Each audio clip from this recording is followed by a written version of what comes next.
Éternel notre Dieu, notre roi, nous te rendons grâce, Père. Nous te bénissons encore parce que dans ton amour, Seigneur, dans ta fidélité, tu nous donnes de nous retrouver encore en ce lieu, en cette journée du mercredi 19 juillet 2017. Père, nous voulons t'exprimer tout notre amour, toute notre reconnaissance pour tes bienfaits, pour l'excellence, Seigneur, de ta joie, de ta paix, de ton amour, que tu dispenses continuellement dans nos cœurs lorsque nous sommes dans ta présence, lorsque nous sommes ensemble, Seigneur, et davantage même, Éternel, lorsque nous sommes dans nos activités au dehors, parce que tu ne changes pas, Éternel des armées. Tu veilles sur nous, toi qui as promis que jamais tu nous délaisseras, jamais tu nous abandonneras, Seigneur. Nous te disons encore merci pour ta bonté, pour ta protection, pour ta fidélité. Davantage, Éternel, en cette fin des temps, davantage dans ce monde qui de plus en plus s'éloigne de toi, qui de plus en plus entre dans la rébellion contre tes lois, contre tes préceptes, contre tes commandements, contre ta sainte, parfaite et divine volonté. Seigneur, nous t'implorons afin que tu nous gardes en toi par Jésus-Christ. Que ton Saint-Esprit davantage, Seigneur, nous parle, nous avertisse et nous te supplions de nous donner des oreilles de disciples, de nous donner des cœurs de disciples, Seigneur, et de nous donner de nous attacher à toi, ô Dieu, au nom puissant et glorieux de Jésus-Christ. Père, nous t'implorons de nous guider encore ce soir. S'il te plaît, instruis-nous encore par ton esprit ce soir. Dispose favorablement le cœur de chacun de tes enfants ici, et que ta parole bénie, ô Dieu, puisse davantage nous bénir, au nom de Jésus. Amen. Gloire à Dieu. Voilà, bien-aimés, je rends grâce au Seigneur qui nous soutient depuis qu'on a commencé l'étude systématique de cette épître-là.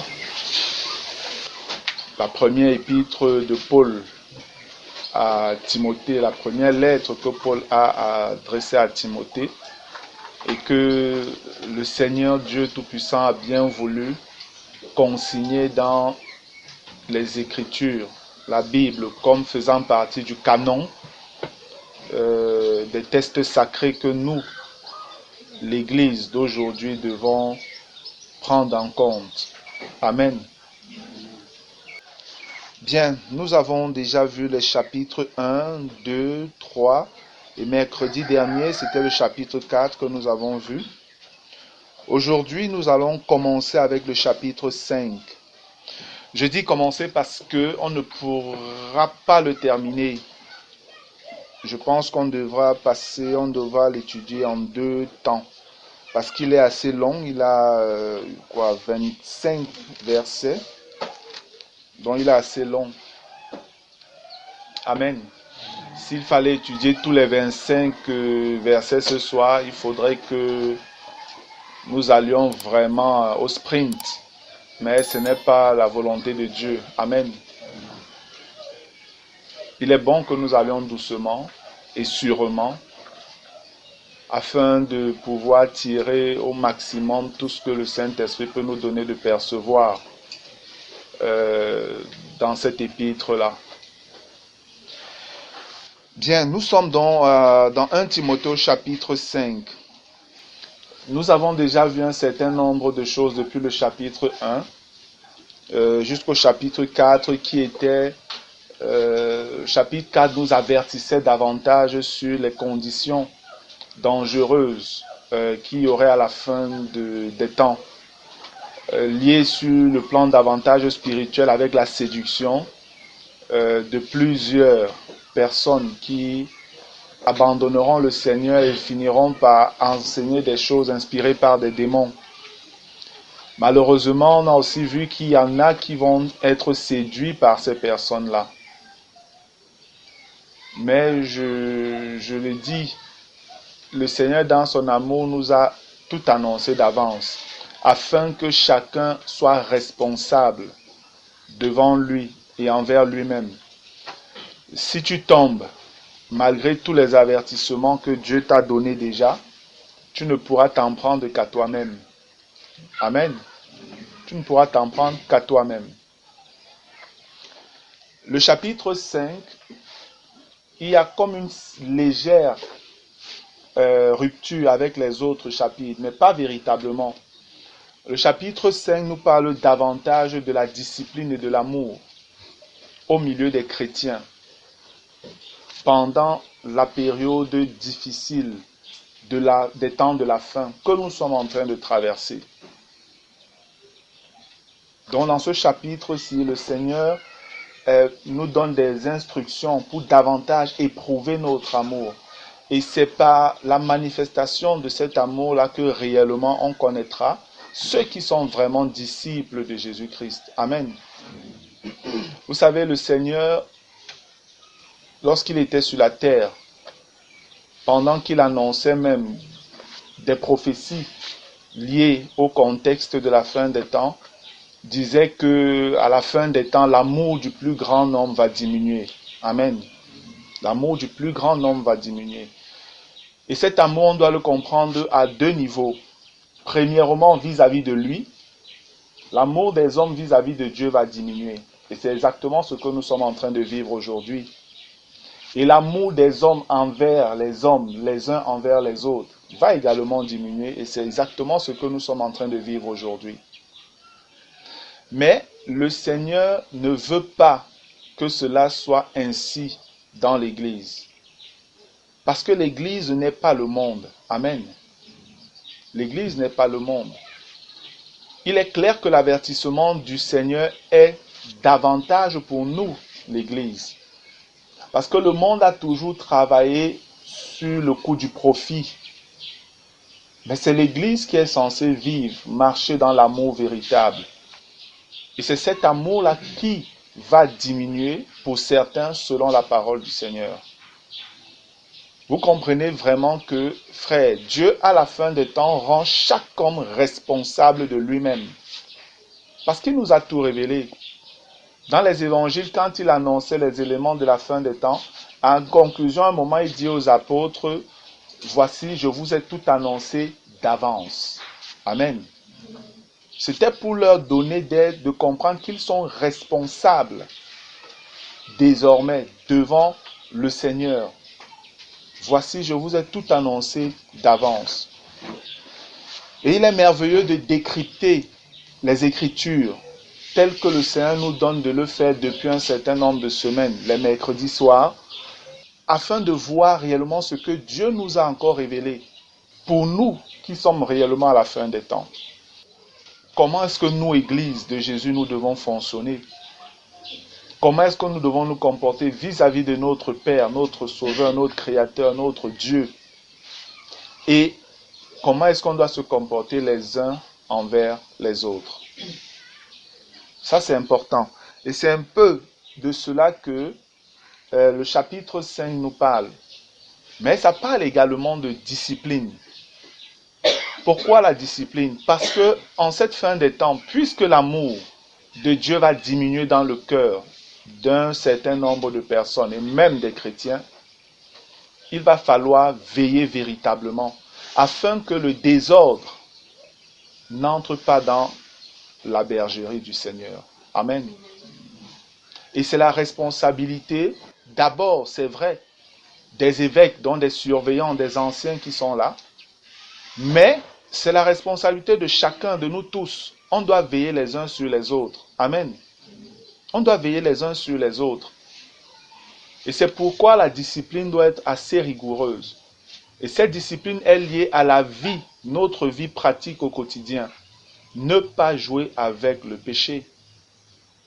Ne pas jouer avec le péché sous aucune forme, dans aucun domaine de notre vie. C'est l'une des raisons pour lesquelles on peut avoir des rencontres spéciales avec peut-être tous les frères qui ont une activité, une fonction, une professionnelle. Afin de voir comment est-ce que même dans votre activité professionnelle, vous travaillez, comment est-ce que vous vivez votre vie professionnelle en étant chrétien. Est-ce que vous ne vous compromettez pas? Est-ce que vous n'êtes pas séduit par la chair? Est-ce que vous n'êtes pas en train de marcher dans la défaite dans votre domaine professionnel? C'était un peu le but des deux soirées que nous avons eues le samedi et dimanche dernier. Que le Seigneur vraiment nous aide, frères. Je vous dis, Lorsqu'on est conscient des choses qui se passent en cette fin de temps, ça fait trembler quand même. Ça fait trembler.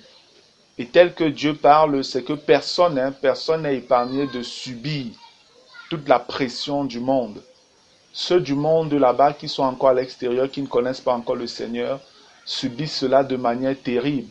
Malheureusement, ils sont comme dépités, ils abandonnent. C'est un peu comme, ils sont là, ils ne savent pas ce qui va arriver demain, et puis ils vivent au jour le jour. Ils se battent comme ils peuvent. Mais l'Église est censée être éveillée. L'Église est censée être attentive, consciente de ce qui arrive, et ne pas se comporter comme les autres. Nous ne devrions pas tomber dans les pièges où ils tombent, dans les erreurs où ils tombent. Parce que nous sommes avertis. Amen. Le Seigneur, dans son amour, nous avertit. Discipline et amour, un amour pratique au quotidien, au milieu de l'Église, dans notre vie. Comment est-ce qu'on vit notre relation aujourd'hui, communion fraternelle entre frères et sœurs? Comment est-ce qu'on prend soin les uns des autres en ces temps de la fin? 1 Timothée chapitre 5, verset 1. Ne réprimande pas rudement le vieillard, mais exhorte-le comme un père. Exhorte les jeunes gens comme des frères, les femmes âgées comme des mères, celles qui sont jeunes comme des sœurs, en toute pureté. Amen. On voit ici que toutes les classes, tous les âges sont concernés par la discipline. Tous les âges sont concernés par la discipline dans l'Église. Ça voudrait dire que chacune de ces personnes est susceptible d'être séduite et tomber dans un élan de désordre. Que ce soit les vieillards, que ce soit les vieilles, les femmes âgées, que ce soit les jeunes femmes, les jeunes hommes et tout ça. Il faut faire attention. Et personne n'est exempté de discipline.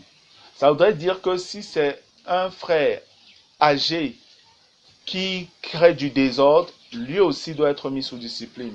Si c'est une maman au milieu de nous, âgée, qui crée du désordre, elle doit être mise sous discipline. Pareil comme pour les jeunes et les vieux et tout ça, c'est la même chose. Il n'y a pas de favoritisme dans l'Église. Amen. Ça nous donne donc à chacun de prendre garde, de faire attention, afin de ne pas être un sujet de scandale pour les saints, pour l'Église du Seigneur. Je vous l'ai toujours dit, bien-aimés, faites tout afin de ne jamais être un sujet de scandale pour l'Église de Jésus-Christ. Pour un seul de ses enfants, faites tout pour l'éviter. Ne réprimande pas rudement le vieillard, mais exhorte-le comme un père. Exhorte les jeunes gens comme des frères, les femmes âgées comme des mères, celles qui sont jeunes comme des sœurs en toute pureté. Vous voyez que toujours le Seigneur garde la pensée de la famille. Toujours le Seigneur garde la pensée de la famille. Ça voudrait dire que en cette fin de temps, nous devons encore plus prendre conscience que l'Église est la famille de Dieu. Amen. C'est pourquoi on peut dire, ne réprimande pas rudement le vieillard, mais exhorte-le comme un père. En fait, on pourrait parler ici aux dirigeants, aux anciens, aux responsables, et on leur dit, les vieillards qui sont là, prenez-les comme votre papa. Les femmes âgées qui sont là, parlez-leur comme vous parlez à votre maman. Réprimandez les sœurs qui sont là comme vos sœurs dans la chair. Et les frères en Christ qui sont là comme vos frères dans la chair.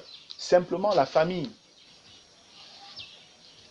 Le Seigneur nous disait déjà dans 1 Timothée chapitre 3 que si un ancien ne sait pas bien diriger sa maison, comment est-ce qu'il peut diriger l'église de Dieu? 1 Timothée 3, 5. L'esprit de la famille. L'église est la famille de Dieu. Amen. Et on va le voir justement et davantage dans ce chapitre. Comment prendre soin les uns des autres. Dans la pensée même du Seigneur. Honore les veuves qui sont véritablement veuves. Amen. Qu'est-ce qu'on appelle une veuve véritablement veuve? En fait, c'est une veuve qui n'a plus aucun point d'appui. Son mari est mort et elle n'a personne. Elle n'a plus personne sur qui compter.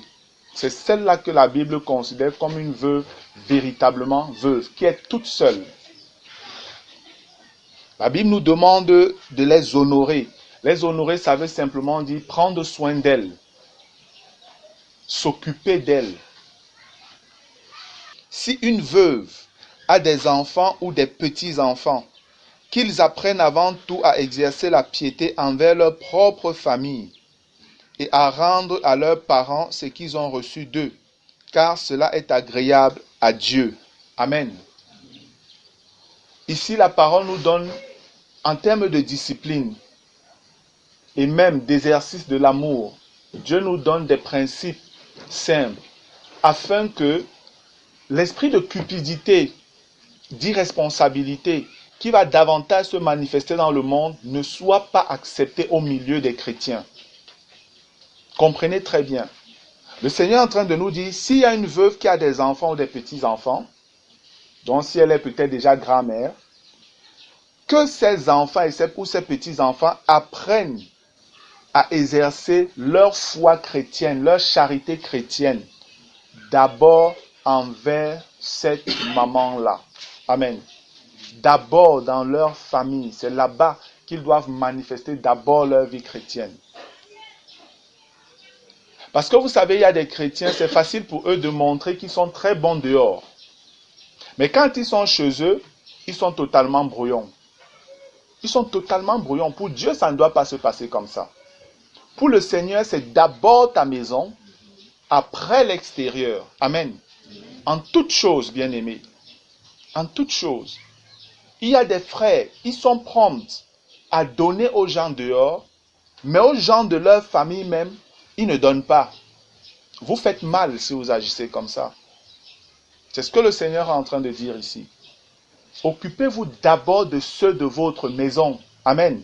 Et le superflu va servir à ceux de l'extérieur. Ça, c'est le principe du Seigneur. Gloire à Dieu. Veillez à cela, frère. Nous sommes à la fin des temps. Et si le Seigneur le dit, ça veut dire que davantage des choses comme celles-là peuvent se produire ou vont se produire. Fais donc attention afin de ne pas tomber là-dedans. Et si comme ça, malheureusement, tu y étais déjà, frère, pense à te repentir et à corriger. Amen. Demande pardon au Seigneur, demande pardon à ceux de ta maison. Repens-toi et corrige cette manière de faire. Gloire à Dieu. Si une veuve a des enfants ou des petits-enfants, qu'ils apprennent avant tout à exercer la piété envers leur propre famille et à rendre à leurs parents ce qu'ils ont reçu d'eux, car cela est agréable à Dieu. Alléluia. Frère, ça nous donne encore de comprendre que nous devons honorer nos parents. Amen. Nous devons honorer nos parents. Je vous en supplie, enlevez de vos têtes cette pensée qu'on nous a souvent donnée, de penser que parce que nos parents peuvent ne pas être chrétiens, on n'a plus à les honorer. C'est faux. C'est faux. Dieu n'a pas dit honorer vos parents s'ils sont chrétiens. Ce n'est pas ce qui est écrit. C'est honore ton père et ta mère. Point. Amen. Honore ton père et ta mère. Le Seigneur n'a pas dit chrétien. Pas du tout. Honore ton père et ta mère. Voilà ce que Dieu veut. Et la Bible nous donne de comprendre que nous, enfants, toi qui es un enfant, si tu as encore la grâce et la bénédiction que tes parents sont vivants, sache que dans une certaine mesure, tu es redevable à tes parents. Amen. Donc c'est comme si tu as une dette envers tes parents devant Dieu. Tout ce que tes parents sont en train de faire pour toi, maintenant, pendant que tu es tout petit et tout tu grandis, Dieu attend que quand tu vas être un homme fort, peut-être béni, ayant les moyens, que tu saches prendre soin également de tes parents. Et je veux que vous sachiez, pour prendre soin de ses parents, on n'a pas besoin d'avoir 1 million de salaire par mois. Le peu que tu peux avoir, le simple fait de penser à tes parents, même si c'est un 5 000, même si c'est 1 000 francs, que tu peux dire à ta maman, Maman, voici vraiment, j'ai été au marché avec mon pouce et j'ai pu gagner 2000 francs, prends 1000 francs. Je vous dis, ça va réjouir le cœur de votre maman et elle vous bénira. Amen. Que nous comprenions que nous sommes redevables à nos parents selon Dieu. Nous sommes redevables à nos parents selon Dieu. Les chrétiens qui maltraitent leurs parents, qui traitent leurs parents comme si c'était des parfaits inconnus, et même ils traiteraient mieux des inconnus parfois même que leurs parents. Frère, tu es sous malédiction. Tu es sous malédiction. Je te dis, tu n'es plus qualifié pour le ciel si tu te comportes comme ça. Et je te le dis de la part du Seigneur. Tu n'es plus qualifié si tu traites tes parents de cette manière-là.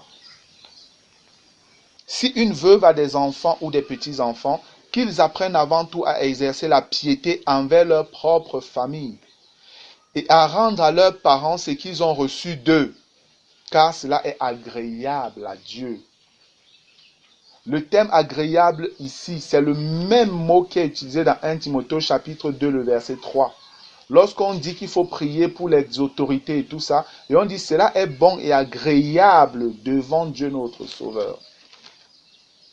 Autant le Seigneur a dans le cœur le souci de voir tous les hommes sauvés, autant ça lui tient à cœur la manière dont nous, chrétiens, nous nous comportons vis-à-vis de nos parents, frères. Comprenez donc la puissance de la chose. Comprenez la puissance de la chose. Pourquoi ça peut être ainsi? Parce que Dieu est notre Père. Amen. Dieu est notre Père. Et le Seigneur attend que tout ce qu'il fait pour nous, que nous sachions que nous lui sommes redevables. Amen. Et que nous puissions lui être soumis, que nous puissions vraiment nous donner totalement à lui pour savoir comment aussi lui donner d'être dans la joie en tant que Père. C'est la même chose que Dieu attend que nous fassions avec nos parents charnels. De la même manière que Dieu veut prendre plaisir en nous voyant, nous, ses enfants spirituels, ses enfants par l'esprit, l'honorer, le glorifier. C'est la même chose que Dieu attend que nous fassions à nos parents. Je vous dis dans la Bible, l'expression parfois honorer n'est pas très loin d'adorer. Donc tel que Dieu parle, c'est comme s'il était même en train de nous dire adorez vos parents. Respectez-les, honorez-les. Verset 5. On parle des veuves. Celle qui est véritablement veuve. Je vous ai déjà dit ce que c'est qu'une veuve véritable. C'est celle-là elle n'a plus personne. Elle est toute seule. Elle n'a aucune source de revenus. Donc elle ne peut que dépendre de l'Église en réalité.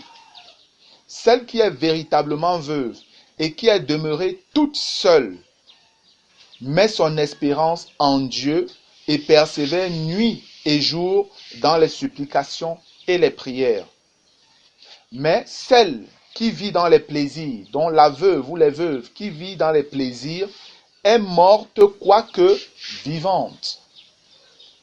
Et on est en train de parler davantage des veuves qui sont, je vais dire quoi, des chrétiennes aussi. C'est ce que ce passage nous donne de comprendre. Quand on nous dit qu'elle est morte, quoique vivante. Morte, simplement parce qu'elle vit déjà une vie qui ne plaît pas à Dieu. Amen. C'est pourquoi on dit celle qui vit dans les plaisirs. Donc son mari est décédé et au lieu peut-être de s'abstenir, elle trouve l'occasion de commencer à vivre dans le péché. Trouve l'occasion de commencer à vivre dans le péché. Le Seigneur n'approuve pas cette attitude-là pour des veuves. Non. Déclare-leur ces choses afin qu'elles soient irréprochables. Si quelqu'un n'a pas soin des siens, et principalement de ceux de sa famille, il a régné la foi et il est pire qu'un infidèle. Gloire à Dieu. C'est ce que je vous disais plus haut. Si tu ne t'occupes pas de ta maison, frère, voilà ce qui est écrit. Tu as régné la foi et tu es même pire qu'un païen. Pourquoi? Parce que les païens savent prendre soin des leurs. Amen. Les païens savent prendre soin des leurs, frères. Mais nous les chrétiens, parfois, à cause de la foi, on agit comme des insensés. C'est triste et dommage, mais le Seigneur Jésus l'a dit. Que les fils de ce monde, les gens de ce monde sont plus avisés que les fils du royaume. Les gens de ce monde sont plus avisés que les fils du royaume. Je veux comme ça demander, quels sont ceux dont les parents sont encore vivants ici, papa ou maman, même si c'est une personne, levez la main s'il vous plaît. Gloire à Dieu, presque tout le monde. Presque tout le monde a la main levée. Maintenant, je veux savoir, parmi tous ceux dont papa ou maman est vivant, j'aimerais savoir tous ceux qui ont déjà pu dire à leur maman ou à leur papa, papa je t'aime, ou maman je t'aime, qu'ils lèvent la main. Levez bien la main. Là, j'ai du mal à voir maintenant. Est-ce que vous comprenez ce que ça veut dire? Est-ce que vous comprenez ce que ça veut dire, frère? Vous êtes redevable à vos parents, ne serait-ce que de cette parole d'amour-là. Amen. Ne serait-ce que de cette parole d'amour. Lorsqu'on était tout petit, nos parents passaient du temps à nous cajoler, à nous embrasser, à nous donner des baisers et tout ça. Frère, même ça, on doit le leur rendre. Amen. Ça crée de l'intimité entre tes parents et toi. Ça donne à tes parents d'avoir de la sécurité et de t'aimer davantage. Et de savoir qu'ils ont réellement un fils ou une fille qui les aime. Amen. Le leur dire seulement, je vous dis, c'est un grand réconfort pour eux. Parce que malheureusement, beaucoup d'enfants ne savent pas dire à leurs parents, papa je t'aime, maman je t'aime. Surtout chez nous ici en Afrique. Parce que nous on a l'impression que ce sont les choses des blancs. Dire à son père je t'aime, dire à sa mère je t'aime, ça n'a rien à voir avec une affaire de culture. Non. Sinon, pourquoi est-ce qu'on dirait à Dieu qu'on l'aime alors? Pourquoi tu peux dire à Dieu que tu l'aimes et tu ne peux pas dire à ta maman que tu vois, ton père que tu vois que tu l'aimes? Mais Dieu même que tu ne vois pas, tu lui dis que tu l'aimes. Qu'est-ce qui prouve que c'est vrai ce que tu dis? Si celui qui est là devant toi, tu ne peux pas lui dire que tu l'aimes. Et la Bible dit bien, si tu n'aimes pas celui-là que tu vois, comment vas-tu aimer Dieu que tu ne vois pas? Médite un peu à cela, bien-aimé. Médite un peu à cela. Même si papa est au village, s'il a aujourd'hui le téléphone, mais s'il en a un, tu peux l'appeler, tu parles avec lui et tu lui dis papa je t'aime. Je suis sûr que pour la première fois, lui-même sera très étonné. Peut-être va te demander est-ce que tu vas bien, il y a un problème.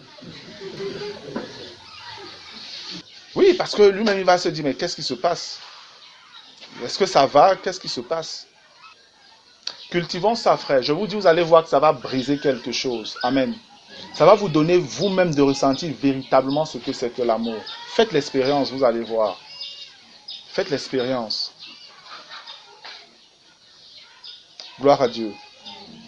Si quelqu'un n'a pas soin des siens, et principalement de ceux de sa famille, il a régné la foi et il est pire qu'un infidèle. Jésus l'a dit également. Allons un peu dans Matthieu au chapitre 15. Et comme je le disais, c'est souvent avec des fausses raisons religieuses que parfois certains s'en vont jusqu'à mépriser leurs parents. Parce que parfois vos pasteurs vous disent si ton père ne veut pas, il est un païen, tu n'as pas trop à en tenir compte et tout ça. Non. C'est comme ça que des chrétiens s'engagent à se marier. Que leurs parents aient donné leur accord ou pas, ils s'en fichent. Parce que ce sont des païens. Votre mariage est sous le sceau de la malédiction, je vous dis. Vous vous mariez sous le sceau de la malédiction.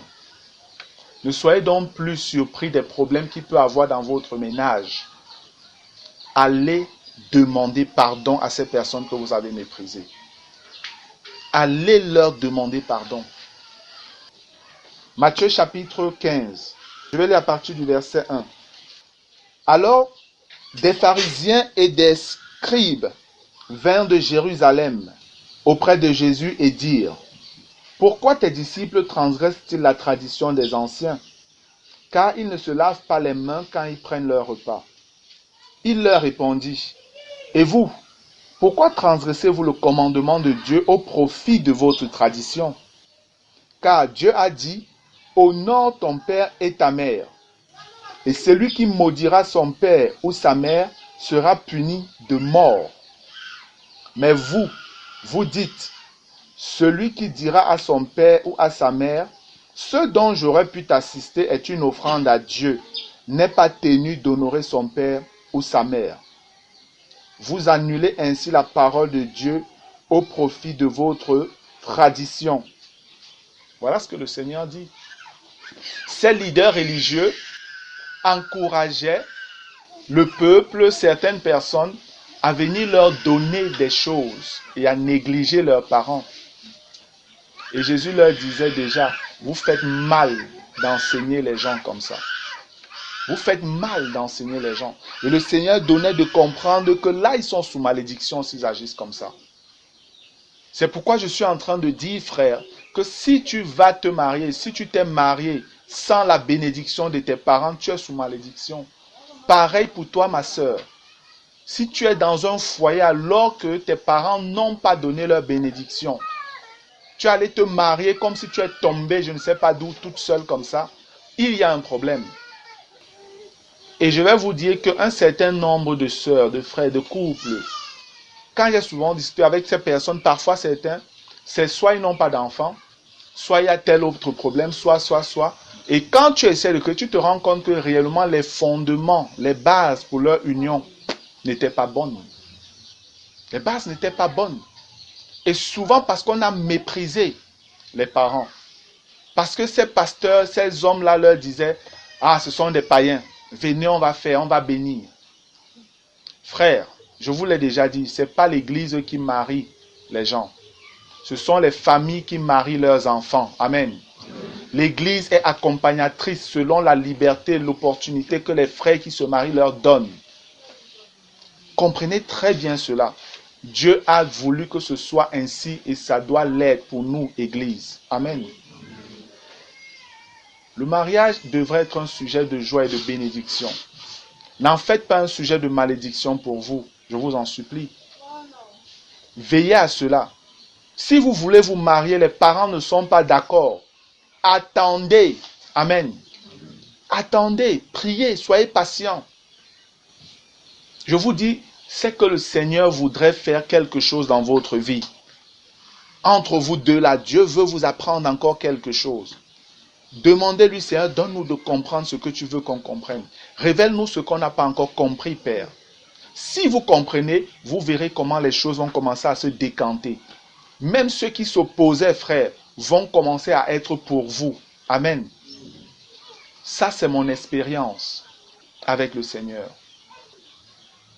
Donc, je vous en supplie, frères, je sais que ça peut être parfois dur, mais ne courez pas, n'allez pas plus vite que Dieu, parce que vous allez vous casser la tête. N'allez pas plus vite que le Seigneur. Si quelqu'un n'a pas soin des siens, et principalement de ceux de sa famille, il a régné la foi et il est pire qu'un infidèle. Certaines personnes disent ici que quand on parle de famille, ça n'a rien à voir avec la famille dans la chair, c'est la famille chrétienne. C'est faux. Le contexte montre que ce n'est pas juste leur interprétation là. Il est question ici de famille charnelle. Amen. Il n'est pas question de famille chrétienne. Il est question de famille charnelle. Ceux de ta maison, tes parents, tes frères, tes soeurs, ceux avec qui tu vis. Si tu ne prends pas soin d'eux, Dieu dit que tu as régné la foi. Tu es pire qu'un infidèle. Et régner la foi, je vous ai dit, c'est régner la personne de Jésus, c'est régner sa doctrine. C'est apostasier. Donc tu n'es plus chrétien. Le Seigneur parle ici à des chrétiens. Ça veut dire qu'il est possible que des chrétiens renient leur foi, qu'ils apostasient. Pour ceux qui vous disent que quand tu es sauvé pour toujours là. Faites attention, frère. Amen. Qu'une veuve, pour être inscrite sur le rôle, n'ait pas moins de 60 ans, qu'elle ait été femme d'un seul mari, qu'elle soit appliquée à toute bonne œuvre, ayant élevé des enfants, exercé l'hospitalité, lavé les pieds des saints, secouru les malheureux, pratiquer toute espèce de bonnes œuvres. Amen. Lorsque je recherchais un peu davantage pour comprendre ce verset, j'ai trouvé une traduction qui donnait en fait une explication dans les notes Strong qui permettait davantage de comprendre. Et on disait, ici, les questions des veuves qui prennent soin d'autres veuves, en fait. Il est question des veuves qui doivent prendre soin des veuves qui sont peut-être dans l'église. Et on dit, il y a donc une catégorie de veuves qui sont chargées parfois de ce travail-là. Parce qu'étant veuves, elles peuvent comprendre ce que les autres aussi subissent. Amen. Et on nous dit, pour qu'une veuve soit parmi celles-là, ces veuves-là qui veillent sur les autres, qui essaient de les aider, de les entretenir, elle ne doit pas avoir moins de 60 ans. Donc, c'est un peu l'âge de la ménopause passé. Amen. La ménopause chez la femme, c'est quoi? C'est souvent 40 ans, c'est ça? 40, 45 ans? Certaines vont même jusqu'à 50. Donc, c'est un peu ça. Donc, à 60 ans déjà, là, c'est un peu ça. Donc, en fait, c'est des femmes qui sont dans une situation où les voluptés de la chair ne les menacent plus véritablement. C'est ça, en fait, la pensée du Seigneur. Et c'est pourquoi, par la suite, on vous dit au verset 11, « Mais refuse les jeunes veuves, car lorsque la volupté les détache de Christ, elles veulent se marier et se rendre coupables en ce qu'elles violent leur premier engagement. » Donc, c'est un engagement que tu prends. Lorsque tu t'inscris sur le rôle, ça veut dire tu ne te maries plus. Tu restes veuve et tu t'occuperas de cette tâche-là. C'est un engagement que tu prends devant le Seigneur. Et c'est tout facile pour une femme qui a déjà un peu plus au-dessus de 60 ans de tenir cet engagement que pour une jeune femme d'une vingtaine, d'une trentaine et parfois même d'une quarantaine d'années. Parce que la Bible nous dit que les jeunes, vous savez, parfois lorsqu'une femme perd son mari jeune, si c'était un couple vraiment uni, c'est pas souvent très facile pour la femme, comme on parle ici des veuves, c'est pas très facile pour la femme d'entretenir, de voir qu'elle va directement entretenir une autre relation amoureuse avec un autre homme. C'est parfois très difficile au départ. Elle peut même se dire, jamais plus de mariage, c'est celui-là que j'aimais, je veux plus d'autres. Et elle est sérieuse quand elle le dit au départ. Elle est sérieuse. Mais la jeunesse étant là, le temps étant là pour faire son œuvre aussi, et voilà, la nature faisant les choses comme elle sait bien les faire, il pourra arriver que maintenant, elle regarde un autre homme qui lui la regarde d'une manière particulière, et son cœur qui semblait mort recommence à battre. Et là, les problèmes commencent. Parce que elle s'est engagée comme devant vivre sans plus se marier pour servir ces personnes au nom du Seigneur. Et il y a sûrement eu ces problèmes-là. C'est pourquoi l'apôtre disait, ne faites plus ça. Ne prenez plus les jeunes. Allez jusqu'à 60 ans pour accepter. Parce que vous allez mettre des gens dans des problèmes. Vous allez les faire pécher si vous les acceptez jeunes comme ça. C'est possible qu'il y ait des jeunes qui résistent et qui soient déterminés dans leur engagement. Mais elles doivent sûrement être très peu nombreuses. C'est pourquoi il vaut mieux ne pas prendre le risque. Amen. Vaut mieux elle reste comme ça, si elle est décidée, alors qu'elle reste jeune, qu'elle ne se marie pas, dès qu'elle aura un peu plus de 60 ans, elle pourra être inscrite dans le rôle. Mais avant, Dieu dit non. Ce n'est pas une mauvaise chose que de se marier lorsqu'on a perdu son mari. Amen. Ce n'est pas une mauvaise chose de se marier lorsqu'on a perdu sa femme. Non, tu ne pèches pas, tu ne la trahis pas. Devant Dieu, il n'y a aucun problème avec ça. Devant Dieu, il n'y a aucun problème. C'est vrai que c'est difficile, mais il n'y a aucun problème. Avec cela, étant oisives, elles apprennent à aller de maison en maison. Et non seulement elles sont oisives, mais encore causeuses et intrigantes, disant ce qu'il ne faut pas dire. Voilà les jeunes veuves. Maintenant qu'elle n'est plus sous une autorité, elle commence à fonctionner comme un chien qu'on a souvent attaché. Dès qu'il a l'occasion d'être détaché là de sa laisse aller, il court comme un fou dans tout le quartier.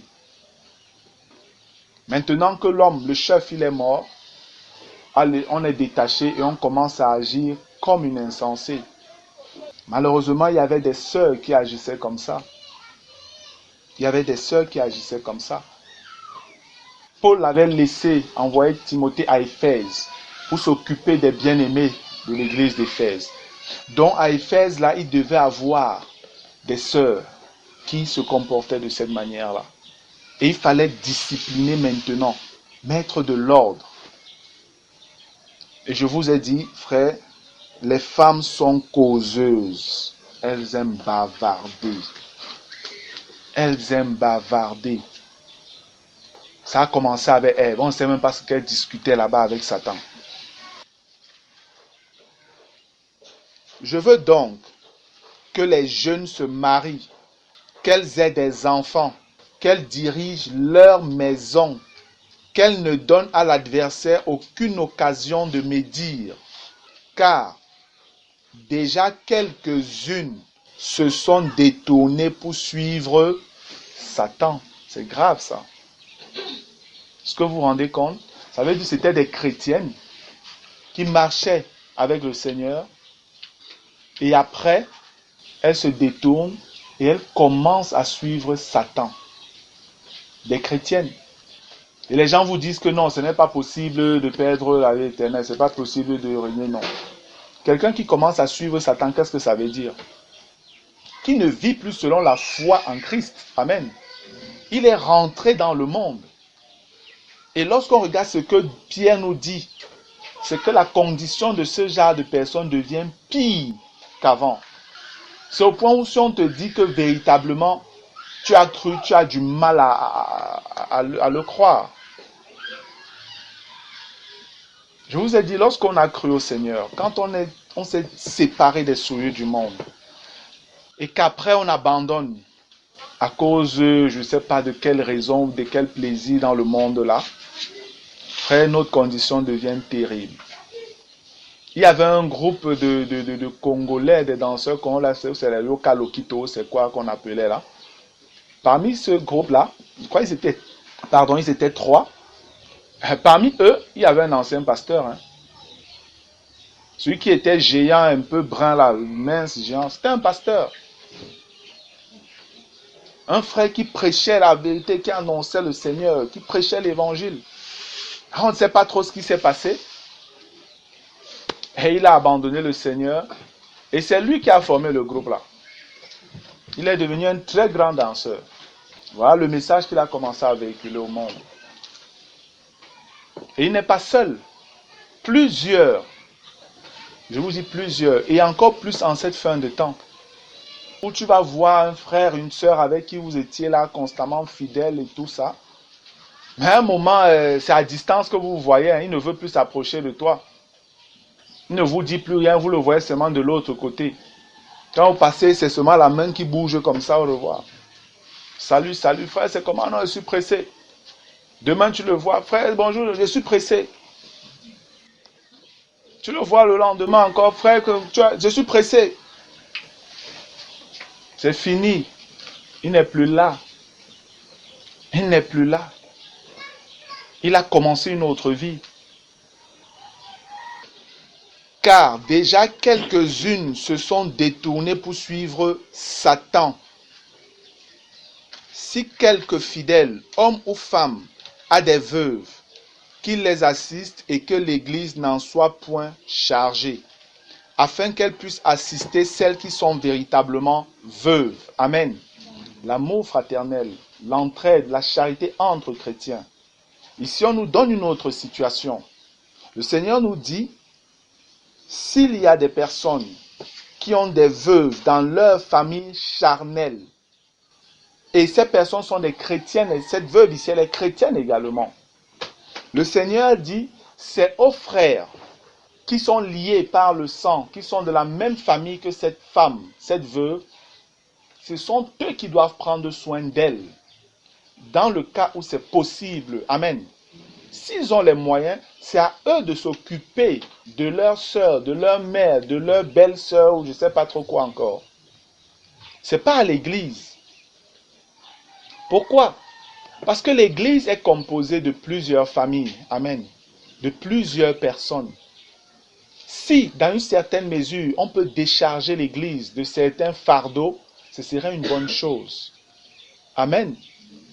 Donc, on ne peut pas, vous savez, on a l'habitude ici, lorsque quelqu'un est dans des difficultés, si la personne fait connaître sa difficulté, on examine cette difficulté-là. Si elle est digne qu'on vienne en aide, qu'on aide la personne, alors on se mobilise, on annonce à l'assemblée, on fait une quête et puis voilà ce que ça peut donner, ça donne et puis on remet à la personne. Mais ce n'est pas systématique, ce n'est pas automatique. Amen. Ce n'est pas automatique.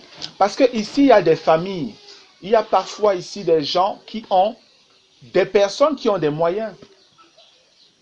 Si tu es dans une famille qui a des moyens, un temps soit peu, pourquoi est-ce que l'Église doit se mobiliser? Si ta famille, dans une certaine mesure, peut le faire, ce n'est pas à l'Église de porter ça. C'est à ta famille. Encore plus, si ce sont des frères, si ce sont des fidèles, des chrétiens. C'est ce que la Bible est en train de dire ici. Donc, s'il y a quelqu'un là qui a des problèmes et que dans l'Église, il a ses frères et ses sœurs qui peuvent l'aider, c'est à ses frères et à ses sœurs de l'aider, ce n'est pas à l'Église. Amen. Mais une autre personne, toujours là dans l'Église, peut avoir des problèmes et elle n'a presque personne pour l'aider. Elle est dans une famille pauvre, sa situation est difficile et compliquée. Même cette famille pauvre a essayé à son niveau et ce qu'ils ont même essayé de faire, ils ne peuvent pas faire plus parce qu'ils n'ont pas de moyens. Alors là, l'Église doit s'en charger. Amen. Et je vous dis, frères, ces principes doivent davantage s'appliquer en cette fin de temps. On doit vraiment veiller à être solidaires et forts les uns les autres. Parce que l'amour du plus grand nombre diminuera davantage avec les temps difficiles qui sont en train d'arriver là. On doit davantage veiller, surtout ceux qui sont dans les petites assemblées là au quartier, de proximité là. Vous qui vous retrouvez en semaine là dans vos rencontres de proximité, ceux qui sont voisins, veillez vraiment sur vos bien-aimés. Là-bas, exprimez tous vos soucis, tous vos besoins, vos joies, vos malheurs même aussi, vos peurs, je ne sais pas, toutes vos... Libérez-vous, partagez ça entre vous. Il serait totalement normal que vous soyez dans une situation où vous êtes voisin là, vous vous retrouvez, après tu quittes et tu pars dormir affamé. Non, il y a un problème. Est-ce qu'on se comprend là? C'est pas normal que des bien-aimés sont là, des voisins, vous partagez ensemble. Vous finissez de louer le Seigneur, d'examiner la parole, de chanter et tout ça, de prier. Et après, amen, amen, au revoir frère, bonne nuit. Toi, tu rentres et tu sais que où je vais là, je n'aurai rien à manger, je vais aller dormir. Il y a un problème. Parle à tes frères, dis-leur, frère, chez moi là aujourd'hui, c'est un peu difficile. Amen. Il n'y a aucune honte à le dire en famille. Amen. Il n'y a aucune honte à le dire. Si c'est vrai, si c'est que tu n'as pas pu avoir par tes propres moyens, alors sens-toi libre de demander de l'aide à un frère, à une sœur. Amen. Je vais vous dire, ce n'est pas charnel d'agir comme ça. Mais c'est charnel de ne pas agir comme ça. Amen. C'est plutôt spirituel que d'agir en demandant. Gloire à Dieu. Tu es charnel si tu ne demandes pas. Tu es charnel si tu vas dormir comme ça. Mais si tu es quelqu'un de spirituel qui comprend la famille telle que Dieu la comprend, si tu es quelqu'un qui connaît la volonté de Dieu, le cœur de Dieu sur son Église, alors tu ne vas pas hésiter à demander. Amen. Et le Seigneur se réjouira. Parce que c'est aussi par là que Dieu passe pour davantage nous briser. Amen. Que les anciens qui dirigent bien soient jugés dignes d'un double honneur. Surtout ceux qui travaillent à la prédication et à l'enseignement. Amen. Car l'Écriture dit, tu ne muselleras point le bœuf quand il foule le grain, et l'ouvrier mérite son salaire. Je sais que beaucoup là de pasteurs et tout aiment bien prendre ces passages là pour cogner sur la tête des chrétiens. Et je ne vais pas manquer de le redire. Les anciens ou encore ceux qu'on appelle pasteurs ou apôtres ou je ne sais pas trop quoi encore, ne sont pas des employés des frères et des sœurs. Est-ce qu'on se comprend? Ils ne sont pas employés des frères, ce n'est pas vous qui les employez, c'est Dieu. Amen. C'est Dieu. Ça veut dire que s'ils ont un salaire qu'ils doivent réclamer, c'est à leur employeur. Amen. Qu'ils demandent à Dieu. Et le bras de l'Éternel n'est pas court, n'est-ce pas? Ils savent souvent bien réciter ça. Le bras de l'Éternel n'est pas court. Mais eux-mêmes n'ont pas la foi pour pouvoir s'attendre au Seigneur, pour pouvoir demander au Seigneur. Et c'est pourquoi on finit par vous faire rentrer sous un faux principe lié à la loi de Moïse. Je dis faux principe parce que même leur principe ou leur doctrine de la dîme n'a rien à voir avec la dîme de Moïse. Amen. Ça n'a rien à voir. Demandez à vos pasteurs là, demandez-leur, où est-ce que dans la Bible, il est écrit qu'on doit donner la dîme tous les mois? Ils ne vont pas pouvoir vous le montrer parce que ça n'existe pas. Demandez-leur, où est-ce qu'il est dit que la dîme, c'est le 10e de mon argent, de mon salaire? Allez leur demander que je dois vous donner tous les mois. Ça n'existe pas. Et pour les plus rusés, ils vont vous dire que non, aujourd'hui, c'est ton salaire parce qu'avant, c'était les moutons parce qu'il n'y avait pas l'argent à cette époque. Faux, il y avait l'argent. Allez lire Deutéronome 14. Il y avait l'argent. L'argent n'a pas commencé avec nous, frères. Les transactions monétaires n'ont pas commencé avec nous. Ça a commencé bien trop longtemps avant nous. Amen. Mais la parole fait clairement comprendre que les anciens qui dirigent bien soient jugés dignes d'un double honneur, surtout ceux qui travaillent à la prédication et à l'enseignement. Car l'Écriture dit, tu ne muselleras point le bœuf quand il foule le grain, et l'ouvrier mérite son salaire. Quand le Seigneur parle de double honneur, en bas, il donne de comprendre pourquoi il le dit. Ces gens, par le fait qu'ils enseignent et qu'ils vous prêchent la vérité, vous leur devez de la déférence, de l'honneur, du respect. Amen. Les anciens fidèles qui annoncent la saine doctrine de Jésus-Christ, vous leur devez du respect, frère. Et Dieu dit, ça c'est un honneur. Il y a un double honneur. Le deuxième honneur, c'est que vous devez penser à leur faire des dons. Amen. C'est pourquoi le Seigneur dit en bas, car l'Écriture dit, tu ne muselleras point le bœuf quand il foule le grain, et l'ouvrier mérite son salaire. Le bœuf travaille, et on dit pendant qu'il foule le grain pour que toi tu aies à manger, il faut que lui aussi il en profite. Amen. C'est la même chose.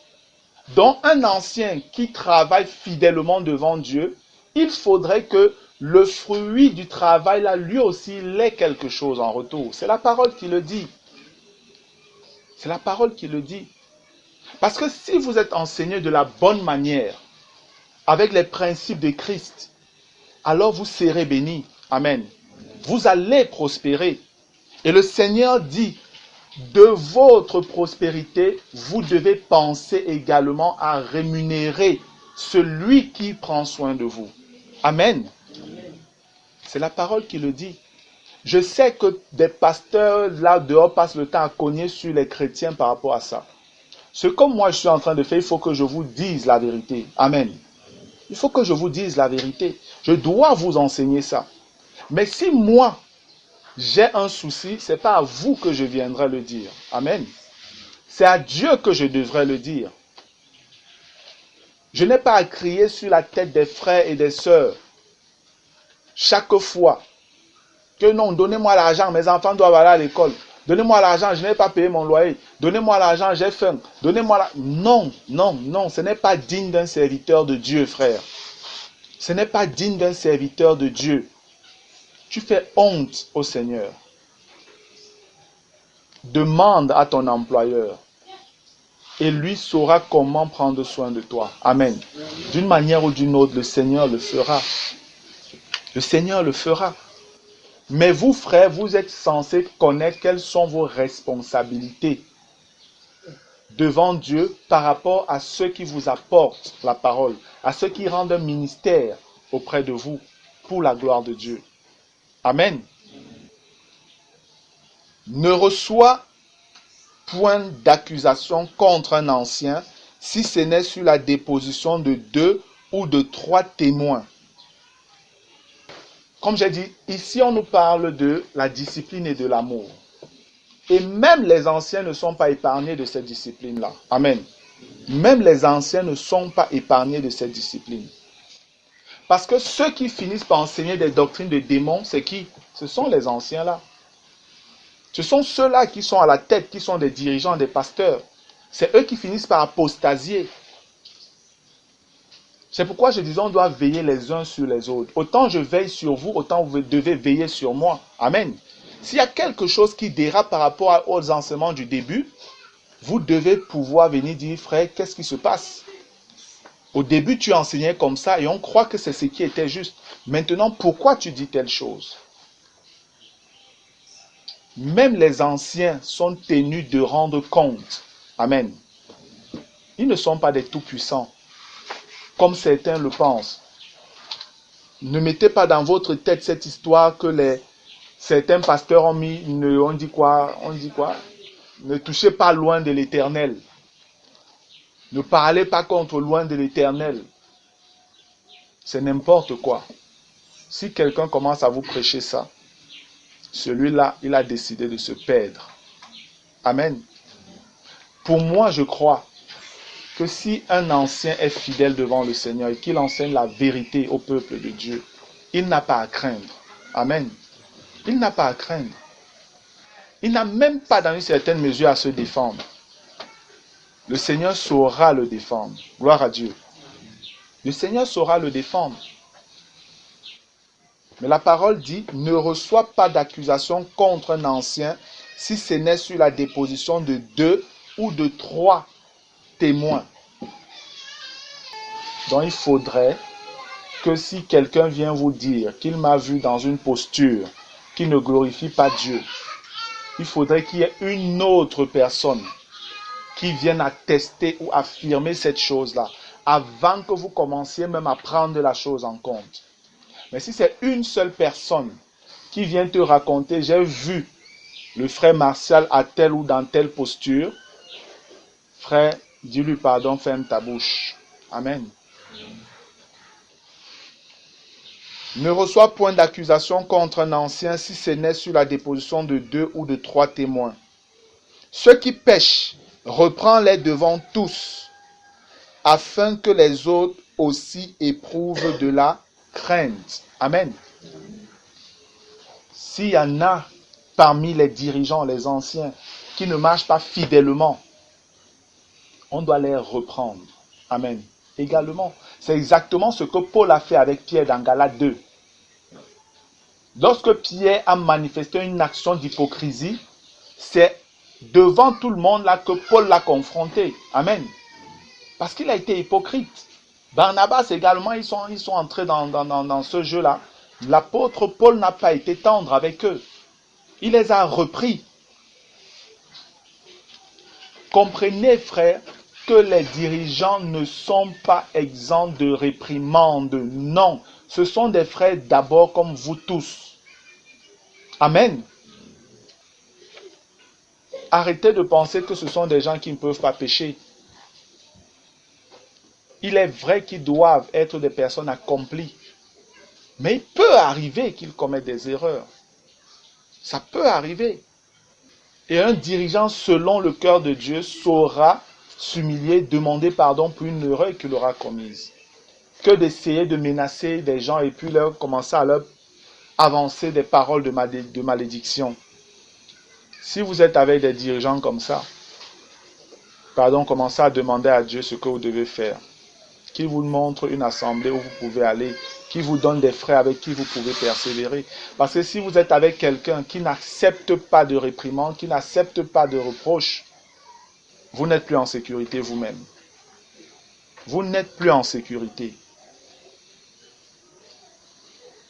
Ceux qui pêchent, reprends-les devant tous, afin que les autres aussi éprouvent de la crainte.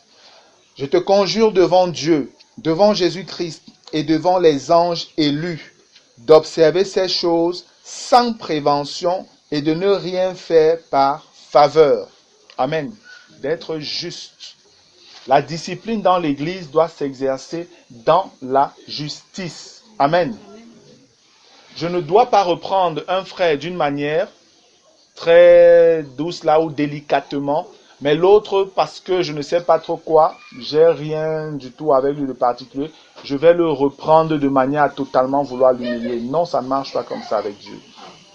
Ça ne marche pas comme ça.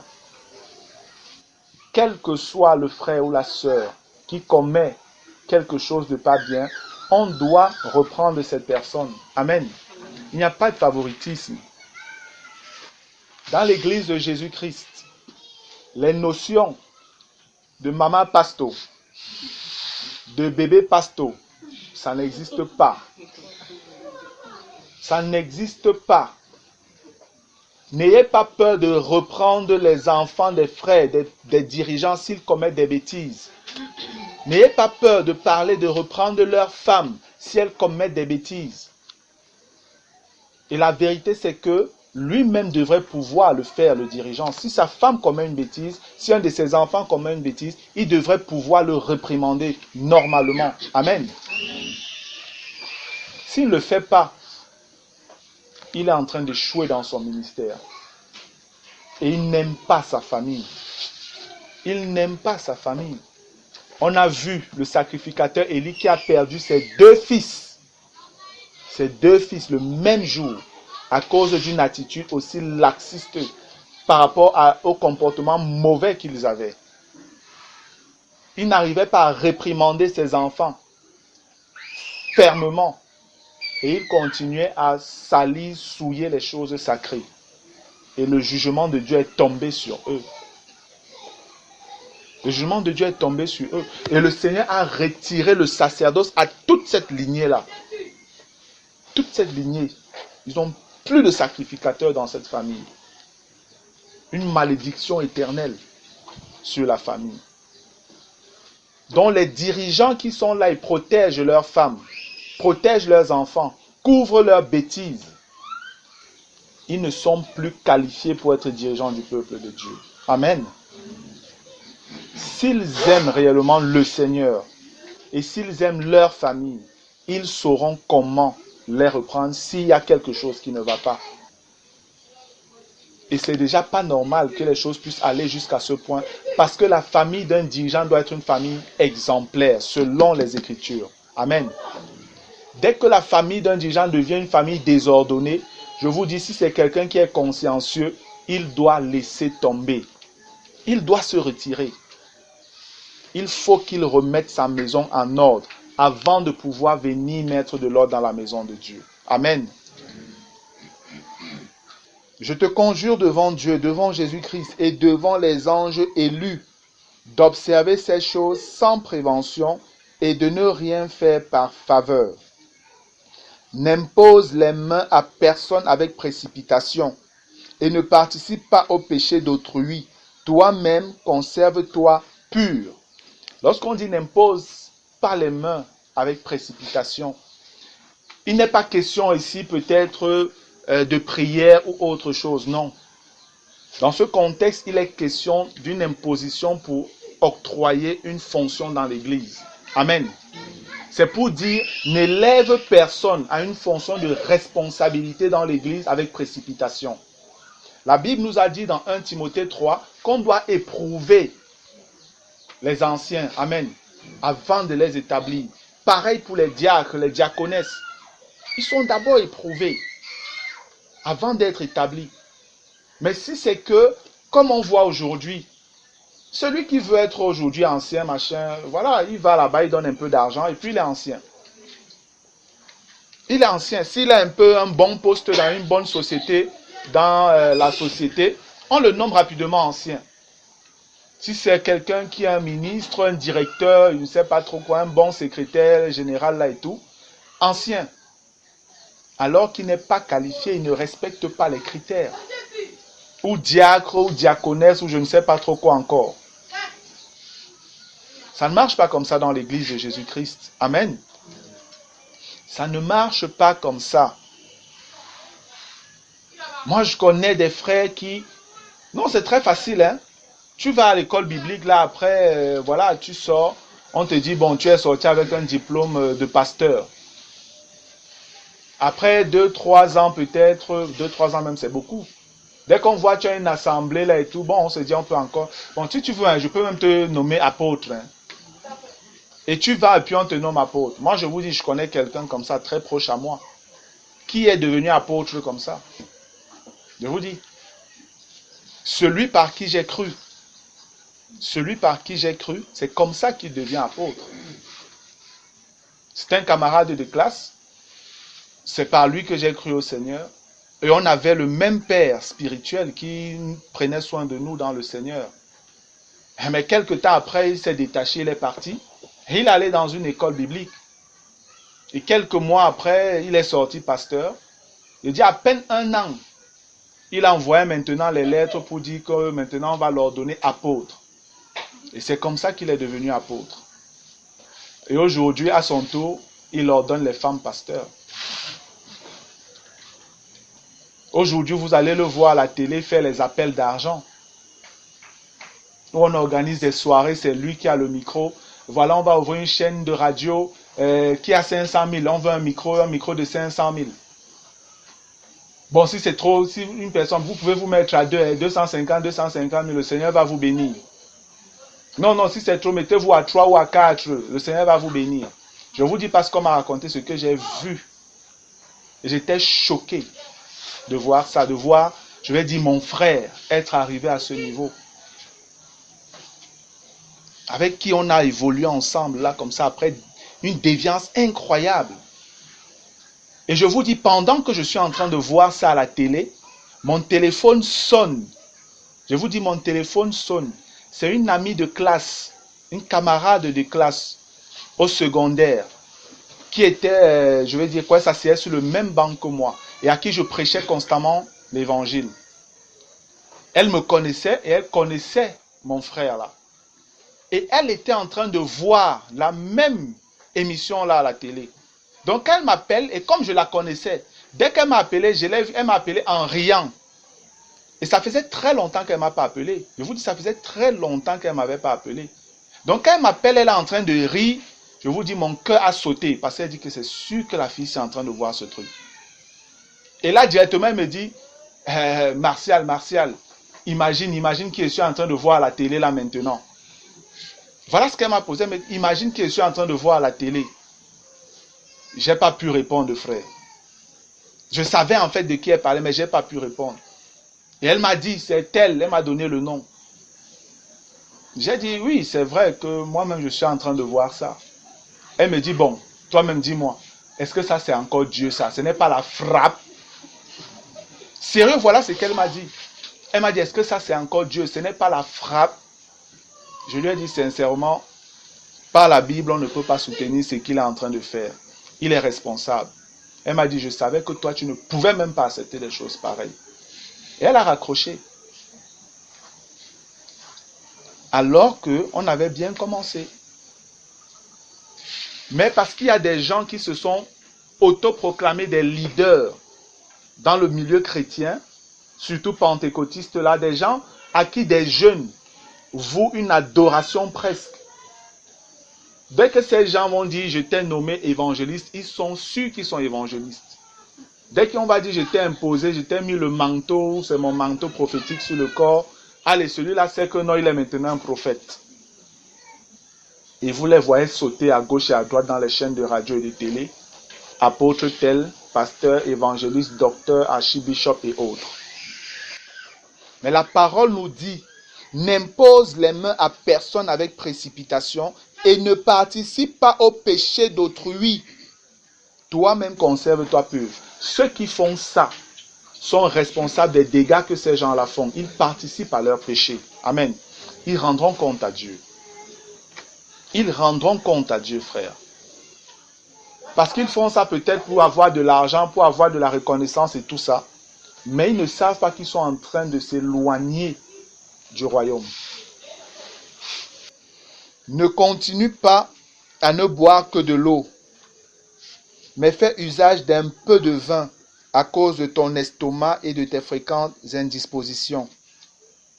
Les péchés de certains hommes sont manifestes, même avant qu'on les juge, tandis que chez d'autres, ils ne se découvrent que dans la suite. De même, les bonnes œuvres sont manifestes et celles qui ne le sont pas ne peuvent rester cachées. Waouh, on a terminé. Amen. Est-ce que j'ai couru? Parce que franchement, je ne voyais pas qu'on terminait ça ce soir. Je me disais qu'on allait nous s'arrêter là au verset 16 par là. Sûr que je n'ai pas couru. Amen. Bien. Les péchés de certains hommes sont manifestes même avant qu'on les juge, tandis que chez d'autres, ils ne se découvrent que dans la suite. Et ça, c'est vrai. Il y a des personnes qui sont là, vous pouvez leur voir fonctionner, vous êtes sûr que ces personnes, sinon, sont des gens consacrés, fidèles et tout. Si vous manquez du discernement, vous allez leur donner des charges dans l'église. Et c'est d'eux que l'apôtre Paul était encore en train de parler. Lorsque vous regardez dans Acte 20, on avait déjà vu ça, je pense, quand on étudiait 1 Timothée 3. L'apôtre Paul dit à partir du verset 30, « Et qu'il s'élèvera du milieu de vous des hommes qui enseigneront des choses pernicieuses pour entraîner les disciples après eux. » Et cette chose arrive facilement lorsque les anciens ne veillent pas, ne sont pas avisés, n'ont pas du discernement. Parce qu'ils vont voir des gens s'agiter, bouger beaucoup, là ils vont croire que non, celui-là il est bien zélé, il est vraiment pour le Seigneur. Et vous allez lui donner une responsabilité dans l'assemblée, alors que c'est lui qui va détruire les frères et les sœurs. Il y a certains, c'est très évident, on voit leurs actions rapidement. Donc on sait que non, celui-ci vraiment, on ne peut pas encore l'engager sur certains travaux, sur certaines responsabilités. C'est parfois évident, là c'est clair. Mais la Bible nous dit qu'il faut faire attention. Ici on s'adresse aux dirigeants. Il faut faire attention, n'imposer les mains à personne avec précipitation. Parce qu'il y a certains qui sont là, ils agissent comme des frères responsables qui vraiment, voilà.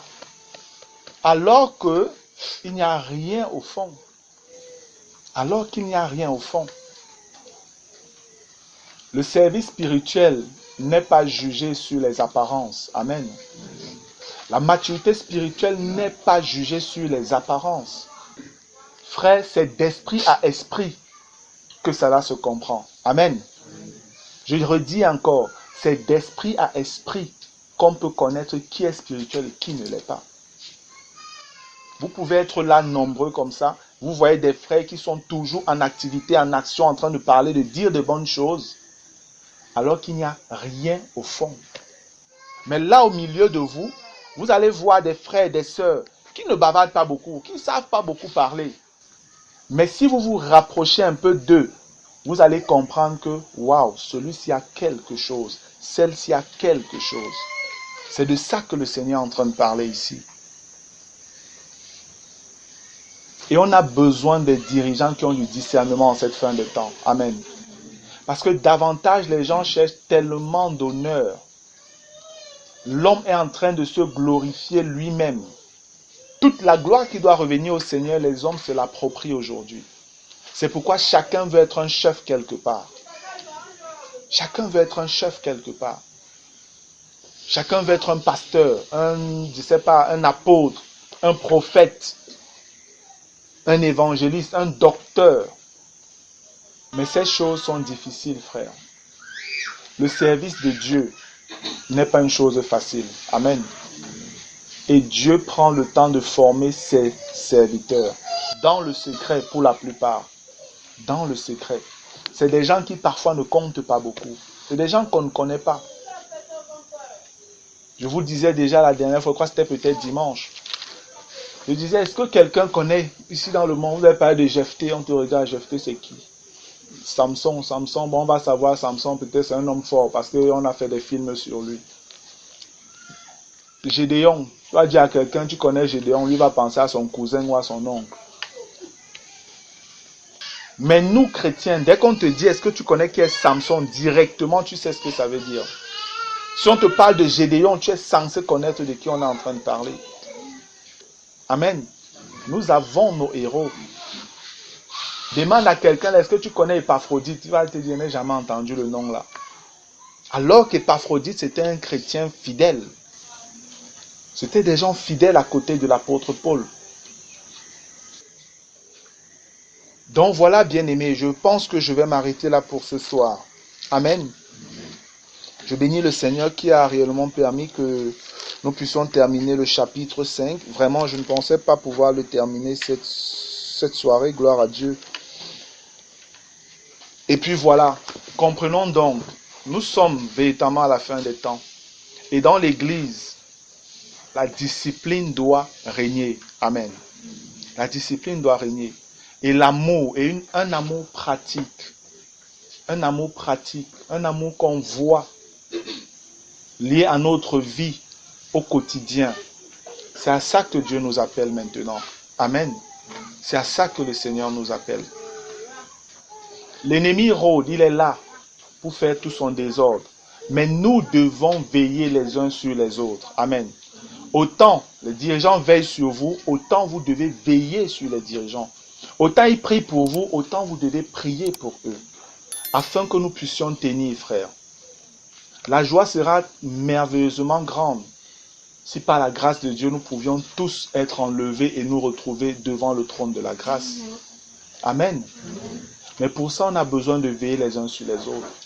On a besoin d'accepter la critique du frère, la critique de la sœur, la remarque du frère, la remarque de la sœur. Dans les couples, ça doit être pareil. Écoute ta femme, écoute ton mari. Veillons les uns sur les autres. Ça, c'est ce que le Seigneur veut. Et manifestons un amour vrai. Que notre amour ne refroidit pas. Si pour le monde, c'est en train de disparaître là, pour nous, non. N'acceptons pas cela. Parce que le Seigneur nous a avertis. Amen. Le Seigneur nous a avertis. Gloire à Dieu. Seigneur notre Dieu, notre Roi, nous te bénissons, Père. Père, je veux davantage te rendre grâce pour cette soirée. Et merci même parce que c'est toi qui m'as transporté, oh Dieu, dans ce partage. Véritablement, Père, je ne percevais pas pouvoir terminer ce chapitre ce soir. Mais une fois de plus, tu m'as encore surpris, tu m'émerveilles encore, mon Dieu, et je te bénis pour cela au nom de Jésus-Christ. Merci pour toutes les instructions que tu nous as données, Seigneur, concernant la discipline, concernant l'amour pratique au milieu de ton peuple. Seigneur, je prie que tu nous aides à mettre cela en pratique. Cet esprit, je t'invoque afin que tu ramènes toujours cela à notre souvenir, afin que devant ces situations, nous n'oublions pas la parole, et que cette parole, nous puissions la mettre en pratique, ô Dieu, afin que ton cœur, Père, se réjouisse au nom de Jésus-Christ. Instruis-nous davantage, Seigneur, et que tout soit fait pour ta gloire et ta gloire seule. Garde-nous davantage en ces temps de la fin, et que par ta parole que nous recevons, Seigneur, que nous soyons purifiés de plus en plus au nom de Jésus, que nous soyons corrigés, Seigneur, car tu le dis clairement, toute écriture est inspirée de Dieu, et utile pour enseigner, pour convaincre, pour corriger, pour instruire, afin que l'homme de Dieu soit accompli et propre à toute bonne œuvre. Alléluia. Nous voulons être prêts pour ton service en ces temps de la fin. Nous ne voulons pas abandonner, Seigneur. Donne-nous vraiment de tenir ferme, de veiller les uns sur les autres, au nom puissant et glorieux de Jésus. Révèle-nous ce que nous ne voyons pas. Révèle-nous ce qui peut être encore caché, Père. Nous te le demandons au nom de Jésus-Christ, afin de toujours te glorifier, parce que tu en es digne, ô notre Roi. C'est au nom béni de notre Seigneur et Sauveur Jésus-Christ que nous t'avons demandé tout cela. Amen. Gloire à Dieu.